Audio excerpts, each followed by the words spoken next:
I'll show you a card trick. Shuffle up this pack, and this time I'll use my hands. What does that mean? No clue. No clue. Meaning is for the pedestrian.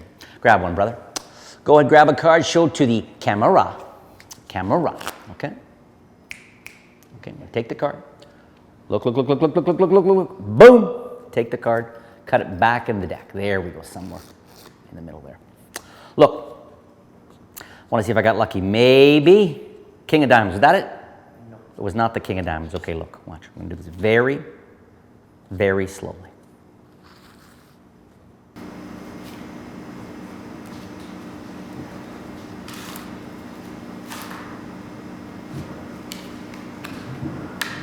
To me, this particular reveal of a card is pretty interesting on a few levels. First, it's a combination of a pretty easy to do flourish, but people still like it, pretty easy to flourish, with a shocking revelation of the card. So that in itself is cool. But this is also an example of reverse thinking in magic. It's a weird bit of theater, because usually in magic, in certain moments, you try to make it look like you've done nothing when you've in fact done a secret something.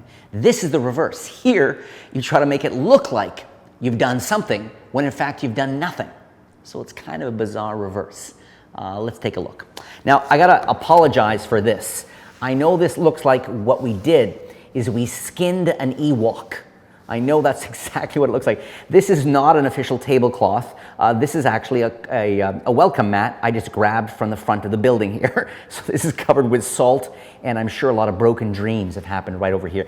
The reason is, of course, to do these kinds of spreads, you can do them on a smooth surface, but to be able to do a spread and do this back and forth thing, you almost definitely need either some sort of carpet, which is, I've only ever done this on tablecloths or carpets. I do love, in some situations, literally getting down the floor on my knees and get people down on their knees, and then after a whole bunch of really interesting stuff, we do some card tricks.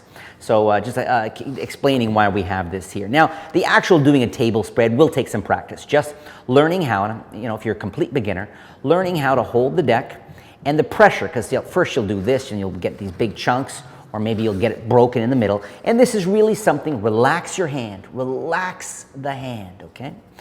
And with practice, you'll figure out how to get just the right pressure to do nice ribbon spreads and nice across like that. Okay, so having sort of talked a bit about this, what exactly is the surfboard change? Well, first what you need to do is have someone peek a card or think of a card or select a card.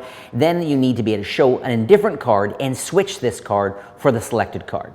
There's a billion ways to do this, but let's just keep this tutorial very simple. Let's say someone selected a card, two of spades.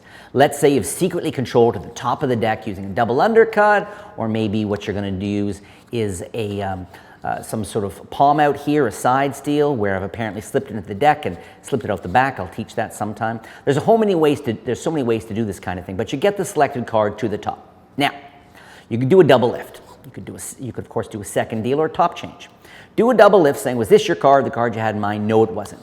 Cleanly take it off when in fact there's the card. Okay?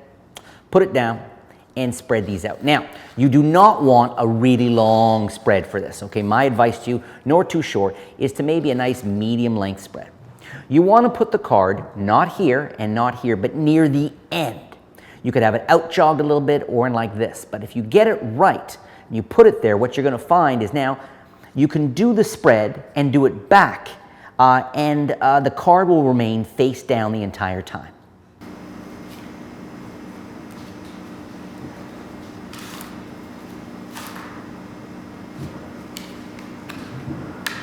It reminds me of that classic quote, a sound and fury signifying nothing, or much ado about nothing. This whole idea, it's a great way to invite people's imagination to give you so much more credit for your skill than you really deserve. Now, also keep in mind that when you do this, about probably 80% of the time I hit it. It stays face down, I go boom and back, boom like that, back and forth, and then you can reveal the card. Really cool. However, you're gonna find sometimes when you do it, you'll spread it and you'll do the move and the card will end up face up, or it'll fly this way or that. And I think that can be just as cool as well. And also, I love the idea that when you enter into some things, you're not quite sure how they're gonna work out in a way. It's a great way to practice your improv skills and ultimately the bravery of being part of the Magi. Hey Jay, can you show us a card trick? You want to see a card trick? Yeah, we'd love to see a card trick. I actually learned that ventriloquism technique years ago on a cruise ship. I was working on a cruise ship, quite depressed one night, looked in the mirror, thought about killing myself, looked in the mirror.